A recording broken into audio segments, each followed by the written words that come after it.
So about once a year, I take you guys through my current workflow, the things that I'm using, the things that I'm enjoying, and stuff like that. And it's time for another one of those videos. The last one I did was in July of 2023, so we're actually a little bit overdue.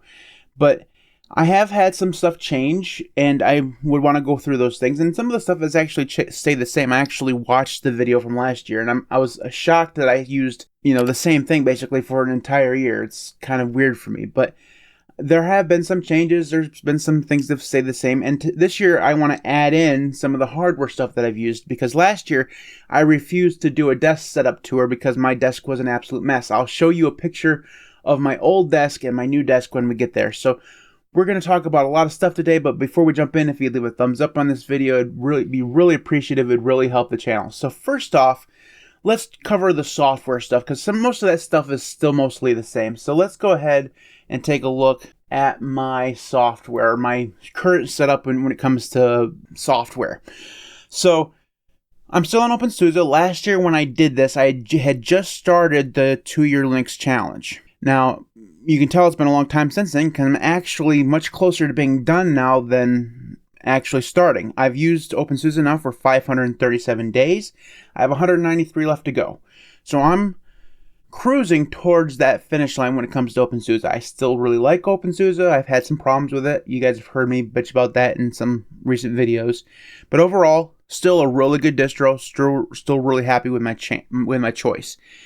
The window manager here that I'm using is Qtile, which is ironic given that last year when I did this video, I was also using Qtile. Now, I have not used Qtile that entire stretch. I'll be honest about that. I've switched to GNOME and KDE several times over the course of the last year, testing out my ability to withstand the desktop environment. I did for a while. I don't want to do that anymore. So I'm back on a window manager. I also have qualms with Hyperland, so I'm still kind of avoiding Wayland compositors, and as is, Qtile on X11 has been running fantastically well lately. They've fixed some of the problems that I had with it last time, and it's just been so good. So I've been using Qtile now for several months, and it is rock solid. It is so very good. So Qtile is my window manager of choice. I'm using Kitty as my terminal emulator. That hasn't changed at all. I don't think I've actually changed a single line in my Kitty configuration file since the last video, to be honest with you. So that is basically exactly the same. My browser of choice remains Vivaldi. Now, on Mastodon the other day, I tooted out that I was going to switch to Firefox, and that lasted approximately 6 hours. Now, there's nothing really wrong with Firefox, but it had some really weird quirks that I just couldn't handle, or I wasn't willing to handle. Most of that is just because I'm used to the way Vivaldi works, and I think that transitioning over into a different browser is actually beyond me at this point. This just works the way that I want it to work, and that's that. I've found my browser home. There's no reason to switch. I have some wandering eyes every once in a while, but I always return to Vivaldi. It's just really good. It has workspaces, it has tab stacks, those things that I really like. Now, I don't hoard tabs anymore, so the workspaces aren't as useful for me as they once were. I do still have some tabs open, but those are just things that I've used today. I could actually set it up so that when I close the browser, it would forget the tabs. I could be at that point, very soon. Whether or not I set it up like that, I don't know, but I could. And so my workflow when it comes to tabs, as I talked about in my link warden video, has just completely changed. I don't keep tabs open as long anymore. If I don't use it, I close it, or if I need to save it for later, I save it into link warden. If you haven't watched that link warden video, you should definitely do that. It's really good. So the overall workflow when it comes to browsing has changed quite a bit, but it's still the same browser. So, and Vivaldi hasn't changed much over the course of the last year in terms of features that I actually use. They do have this thing called sessions now. So open this tab up here. It will actually save a session. I don't use it that often, mostly because I have Vivaldi set up so that it will restore the session whenever I open up the browser. So that's kind of always been built in. But the idea that it does save my previously worked tabs is good. I just, like I said, I don't use it. That's about the only feature that they've added in the last year that, while I have it enabled, I don't actually use, but it's the one that I remember. So overall, Vivaldi is still fantastic. I will say that there are a few extensions here that I've added over the course of the last year. So there's Link Warden, which I talked about earlier or in a different video. I have also a Simple Login, which is a extension of Proton. And basically this allows me to sign up for services and stuff with a alias email address. It's really good. I also have Share to Mastodon here, which I actually don't use all that often. Another one that I actually found, I think at the beginning of this year, is called Consent-O-Matic. This basically, what this does is every time you guys see those stupid pop-ups when you visit a website that says, reject all cookies or whatever, that will basically click through all those buttons and just make them disappear. And that's awesome. I wish it would do it. There's these little pop-ups as well that will allow you to sign into certain websites with your Google account that disable all key bindings in your browser every time they pop up. I wish Consent-O-Matic took care of those, but at least it gets rid of the cookie nonsense from the EU. So that's good. That's a good web extension that I found. It is just a really, really good thing that I don't have to see all those stuff because it just annoys me. So that's the browser. Now, in terms of music, I've moved back to Deezer. Now, over the course of this year, I have tried self-hosting my music.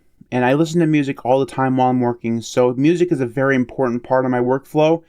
And I tried to self-host it with Plex, but my music collection, my local music collection, is a mess when it comes to tags and organization and all that stuff. It's not a good experience. And also I had a stupid audio leveling problem where things were like out of whack in terms of volume and stuff. So self-hosting just wasn't working for me when it came to music. So I switched back to Deezer. I bought a year subscription because it was fairly cheap. And I gave myself a year. Basically, what I'm going to do is I'm going to use the streaming service for a year. During that year, I'm going to work really hard on making my local music setup way better. Like, I want to by the time this subscription is ready to renew, I want to be able to cancel it and switch over to local because my music collection will be good. That's my plan. So I chose Deezer for multiple reasons. One, the mobile application is way better than Spotify or Apple Music. I really like it. It's really, really good. It does have a dedicated Linux desktop desktop app, as you guys can see. That's also a very good application, so that's nice. And it just works really well. It has all the music that I want, and it just does a really good job. And it seems to be a little bit cheaper than Spotify and Apple Music. So if you can find a deal anyways. So that's what I'm using for music. Now, one of the new things that I've done this year is I've gotten really into self-hosting. Now, I've made several videos about this, but I wanted to talk about some of the things that I use every day and that I also self-host. So Nextcloud is one of them. It's really, really good. I use that basically to synchronize files back and forth between things. I also use it for storing all of my notes. It's really good. So Nextcloud is probably the main one. I also do have Plex still installed. I don't use it for music. I use it for videos and TV shows. That's not much of a workflow thing, but I just thought I'd mention it. I also have things like Search, which is awesome. So I love hosting my own search engine. I've made a dedicated video about this. It's just, there's something mentally awesome about hosting your own search engine, even if it is not as good as Google or not as good as Startpage or whatever. In some places, search isn't as good as those things, but overall, there's just something about hosting my own search engine that's really good. Vault Warden is my instance of my password manager, which is Bitwarden. That's another good thing that I use. Overall, self-hosting has been very, very good for me. And I've discovered a whole bunch of new things that have changed the way that I do a whole bunch of my stuff in my workflow. So I've really enjoyed this. I've talked about Link Warden. Homepage is actually this thing that I see every time I open up my a new tab in my browser. It has all of my bookmarks here at the bottom and a status of some of my self-hosted stuff here at the top. So that's another thing that I see every day. So there's that. Another thing that I use every single day is Fresh RSS. It is a fantastic self-hosted app that basically manages all your RSS feeds, and it is just spectacular. I use it constantly. I have it pinned in one of my other browser instances. It is just so good. It allows me to go through, Reddit. It allows me to go through a lot of my YouTube stuff, a lot of my fan fiction stuff, my book blog stuff, technology blogs and websites and all sorts of stuff. It keeps it all organized for me. I can just kind of see through where I've been and what still needs to be read. Now, I don't do a good job of keeping this cleaned out as much as I want to because I just haven't had the time lately, but it's still really, really good and allows me to just kind of browse the internet without having to put up with all the foibles of the internet. So I highly recommend having some kind of RSS aggregator. Fresh RSS is just the one that I like because it's self-hosted. It's so good. So there's that one. I still use Crusader as my file manager. It's still just as awesome as it ever has been. So if you're not using it, I highly recommend giving it a try. It's not for everyone. I will be honest about that. But for me personally, it's still the best file manager out there. I still use OBS to actually record stuff, which is what I'm doing now. And I use Audacity to record the audio. I do those simultaneously. That way I have a backup of the audio just in case. So there's that. Now I should go ahead and talk then about some of the hardware stuff that has changed, because my biggest change of this year has been my desk setup. Now I've been talking about doing a brand new desk for years at this point, and I kept putting it off. I kept saving up and kind of looking around, but never really pulling the trigger. And one of the biggest reasons was because I had this desk. Now, this isn't a full picture of the desk. I think what I'm putting up here is just like the monitors and the tabletop or whatever, but you can kind of get an idea of what it looks like. It was an old oak desk, solid oak. It was very, very heavy, and I had no clue what to do with it. So one of the reasons why I put off getting a new desk for so long is because I had no clue what to do with the old one.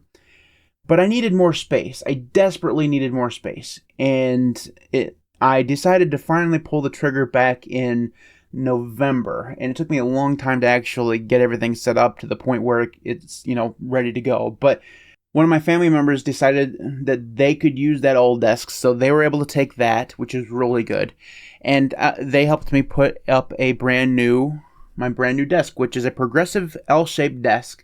You're actually seeing a picture of it now, and it's a standing desk. So the standing desk that was behind me is gone. It's in another room, but it's gone out of this room here, and I'm able to use this one because it will go up and down. And it's just giving me so much room. So you can actually see in this live video, I have this whole area over here. This is like the whole size of the old desk, but there's like double the amount where my whole computer is right now. So in the picture I'm showing you guys, you can see I now have 4 monitors along with all this extra space. I have room for speakers, which is nice. There's a room for a laptop and an iPad and all of the other stuff that goes on my desk. And it's just cleaner and more awesome. So the desk setup is probably the newest thing, but in terms of what's on the desk, my 4 monitors is technically 3 monitors. I have the LG Dual Up over on the right-hand side. In the middle, I have a Scepter, I think that's how you pronounce it, 32-inch 1080p, it's a fine monitor. Very washed out colors. I'm not happy with it, but it's fine. It'll work until it dies. And then I have if it ever dies, I have a 27-inch HP monitor that I've had for probably 15 years. It's very, very old at this point. And that's the reason why I laughed about the whole dying thing there just a second ago, because monitors for me seem to last forever, even though I want them to go away. I'd love to upgrade these things eventually, but it's just not going to happen. But anyways, so I have this set up. The LG Dual Up acts as 2 21-inch monitors. I have the 27-inch and 32-inch. Having 4 monitors was a revelation for me. I'm not sure I really need 4 monitors. 3 monitors was like the sweet spot. It worked really, really well. There was always something going on in each of the monitors. The 4th one now seems to kind of languish a little bit in terms of actual usage, unless I'm doing something that requires that much real estate, like things like the podcast or recording a video. Like right now I have OBS and Audacity on their own monitors, and I can have the other 2 kind of up and actually doing things. But when I'm just doing regular stuff like, working on for my regular job or whatever, most of the time 3 monitors are still just basically enough. The 4th one just kind of has my music up on it or something. So that's my monitor setup. Underneath the desk, which I'll try to take a picture of. First off, the cable management, if you guys are seeing that, it's not the best, but it's also the best I've ever done. So yeah, it's not good, but it's better than it could be. Like, it could be way, way worse. The computers are interesting. So the main computer that I use is still the same computer that I've used for years.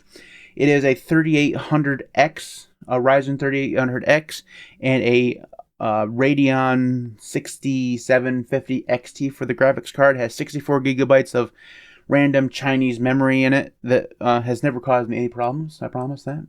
That's a lie. But anyways, it's still in there, still kicking strong. Most of that has been unchanged forever. I did get an NVIDIA card this year, but I don't use it. It's in a closet somewhere. So NVIDIA is just not for me. It is. Anyways, beside my computer, as you guys are probably seeing, is my JBOD enclosure. I have 4 drives in there, about 40 terabytes of storage. No fancy RAID or ZFS or any of that stuff. It's all just connected to the computer via USB cable. It's not the best solution, but I have managed to solve my biggest issue with that. Now, if you've listened to the podcast or you've listened to me talk about this on a video, you'll know that I had that JBOD enclosure connected to my home server, which I'll talk about here in a minute. And I kept having disconnecting issues because you should not have USB pass through into Proxmox and have that be, stable. Like, it's not a working solution. I worked with it for a while, but it was a pain in the ass. So what I've done now is I've connected the JBOD to my main machine, and then all of my Docker containers and virtual machines in Proxmox connect to that over the network with NFS. Now, all of my Docker containers and stuff like that were connecting via NFS anyways, so it didn't really matter what computer the JBOD was actually connected to. So by having that connected to my main machine without having to deal with USB pass-through, I've gotten over the whole disconnectivity issue. It works pretty well. Now, is it the best? No, but it will serve me until I can upgrade to something different, which will be in a couple of years.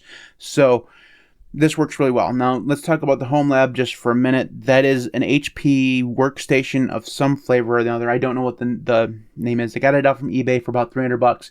Has 128 gigabytes and some random Xeon processor in it. Works really, really well, even though I don't like HP anymore. This laptop, actually, just a side note, normally I'd have that on, but it doesn't work anymore. It will not post.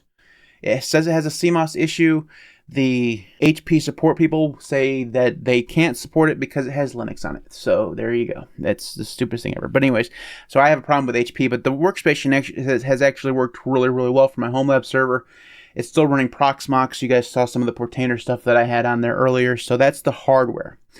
Overall, I use the SM7B as my microphone. I do have an Electro Voice RE20 here that I purchased off from eBay for fairly cheap.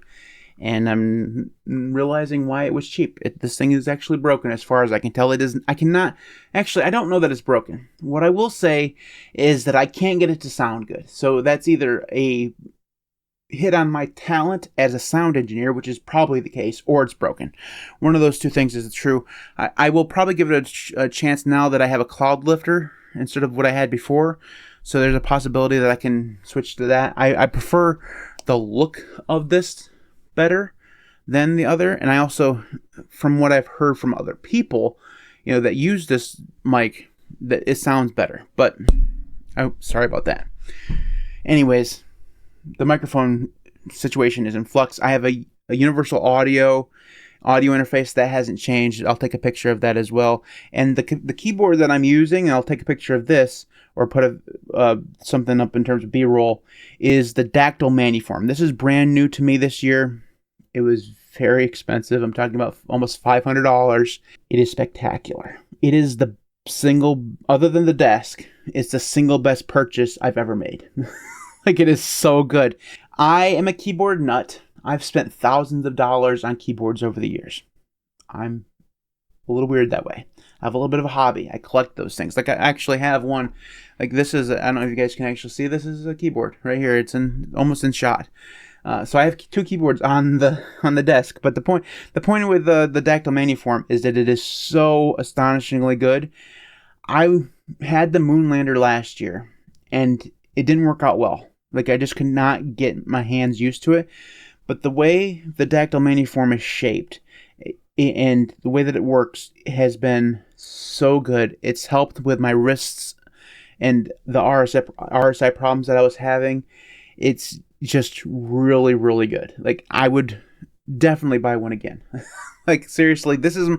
Actually, the funny thing is I haven't had the urge to buy another keyboard since I got this one.